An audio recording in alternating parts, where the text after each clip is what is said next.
Le Doubs Central a 20 ans. À quoi ça sert cet organisme? C'est encore un bidule de plus? Alors ça, surtout pas un bidule, puisque le Doubs Central, lorsqu'il a démarré, a été créé parce que le Grand Canal était abandonné et il fallait qu'on essaye de se structurer entre l'agglomération byzantine et l'agglomération du pays de Montbéliard. Donc à ce moment-là, le Doubs Central est né et on était censé être un espace de réflexion sur l'ensemble de ce territoire. De façon à ce qu'on puisse montrer que le milieu rural pouvait exister. Pourquoi est-ce que maintenant vous êtes, entre guillemets, branché transition énergétique? Parce qu'au départ, c'est de l'aménagement du territoire que vous faites. Alors, on était parti sur de l'aménagement du territoire. On continue d'ailleurs à faire de l'aménagement du territoire. On a aujourd'hui notre SCOT, schéma de cohérence territoriale, qui est en train de se réviser. Mais en même temps, nous regardons un petit peu tout ce qui passe, tout ce qui peut exister.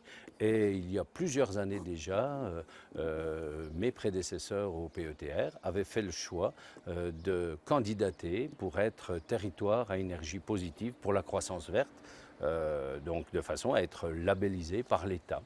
Donc nous avons eu la chance d'être retenus et plusieurs actions ont été menées dans ce cadre-là. Ça veut dire que non seulement vous réfléchissez, mais vous avez aussi des sous, parce que ça, c'est important. Ça, c'est important, effectivement. Ces sous nous viennent en partie de l'État et nous viennent également de la région, qui est pour nous un financeur très très important.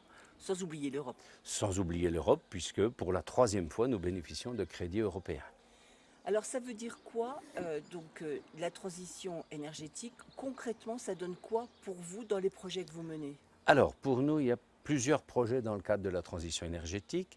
Nous avons cette aide de la région dans un contrat territorial qui permet tous les 3 ans d'aider sur les 3 territoires que sont nos 3 communautés de communes, donc Doubs-Beaumois, les 2 Vallées Vertes et puis le pays de Sens-et-Bel-Herbe, d'aider à des projets qui justement vont permettre des économies d'énergie à l'avenir. Donc ça, c'est la région et ça, c'est vraiment pour nous super important, comme l'est d'ailleurs l'aide de la région concernant l'ingénierie, parce que sans elle, nous ne pourrions pas avoir des postes pour faire tout cela et on sait bien que les élus ne peuvent pas tout faire. Et donc, nous sommes emparés de ce domaine-là. Mais nous avons également candidaté lorsque se sont mis en place les certificats d'économie d'énergie. Et nous avons, à ce titre-là, aidé nos communes dans 2 domaines. Le premier, la rénovation de bâtiments communaux, de façon à faire des économies d'énergie, mais également l'éclairage public. Et là, c'était en lien avec le SIDED, le syndicat d'énergie du département du Doubs. Est-ce que la transition énergétique, c'est une mode ou est-ce que c'est quelque chose qui est très ancré? Ah, c'est quelque chose qui aujourd'hui est très ancré. Je crois que tout le monde a pris conscience qu'on ne pouvait plus aujourd'hui faire des activités dans des passoires et dépenser l'argent public comme ça. Donc aujourd'hui, tout le monde est très très sensibilisé et je pense que ça continuera. Oui, mais comment sont reçues vos propositions par les élus? Parce que ça coûte plus cher quand même. Alors, ça coûte plus cher? Pas forcément. Prenons l'exemple des certificats d'économie d'énergie. On a eu la chance de pouvoir, dans certains bâtiments, changer la chaudière, changer les huisseries, et que ça ne coûte pas 1 euro aux collectivités qui ont joué le jeu à ce moment-là. Donc là, ça ne coûte pas plus cher.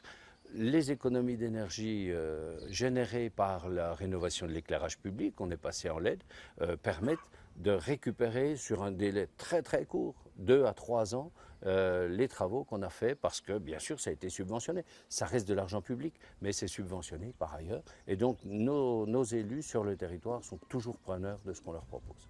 Ça veut dire que même si ça coûte un peu plus cher, on s'y retrouve à moyen, voire court terme. On s'y retrouve à court terme, le plus souvent possible, parce qu'on fait des économies d'énergie grâce aux travaux qui ont été réalisés.